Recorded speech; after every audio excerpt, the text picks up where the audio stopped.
এই গরিব লোকটা আকাশের দিকে তাকিয়ে বলতে শুরু করে, হে আল্লাহ, তুমি উপর থেকে আমার জন্য কিছু মূল্যবান জিনিস ফেলে দাও। কিন্তু তার এই কথাটা বলার কয়েক ঘন্টা পরেই আকাশ থেকে একটা চকচকে তারা নদীর মধ্যে খুলে পড়ে, যার ফলে নদীর পানিগুলো সোনালী আলোতে চকচক করতে শুরু করে। যা দেখার পর লোকটা অনেক খুশি হয়ে সেটাকে আনার জন্য জলদি করে সেখানে গিয়ে পানির মধ্যে লাফ মেরে দেয়। কিন্তু তখন লোকটা এত বড় একটা সোনার তারাকে দেখার পর অনেক লোভে পড়ে যায়, কারণ সেটাকে বিক্রি করতে পারলেই অনেক ধনী হয়ে যাবে। কিন্তু সেই তারাটা অনেক ভারী হওয়ার কারণে লোকটা একা একা সেটাকে উঁচু করতে পারছিল না। এর জন্য সে আবার তার নৌকায় ফিরে গিয়ে তারাটাকে কিভাবে বাড়িতে নিয়ে যাবে সেই বিষয়ে ভাবতে শুরু করে। কিন্তু তখনই তার ছোট ভাইয়ের কথা মনে পড়ে যায়, কারণ তার ছোট ভাই অনেক বুদ্ধিমান ছিল।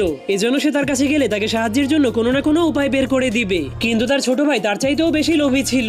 এরপর সে যখন তার ভাইয়ের কাছে গিয়ে তার ভাইকে সবকিছু খুলে বলে, তখন তার ছোট ভাই বলে, আমরা ওই সোনাটাকে রশি দিয়ে টেনে উপরে ওঠাবো। এরপর তারা সেই নদীর পানির নিচে গিয়ে সোনার তারাটাকে রশি দিয়ে বেঁধে উপর থেকে টানতে শুরু করে দেয়। কিন্তু তারা অনেক টানাটানি করার পরেও তারাটাকে উপরে উঠাতে পারে না। এজন্য তারা তাদের মেজো ভাইয়ের কাছ থেকে সাহায্য চাওয়ার সিদ্ধান্ত নেয়, কারণ সে অনেক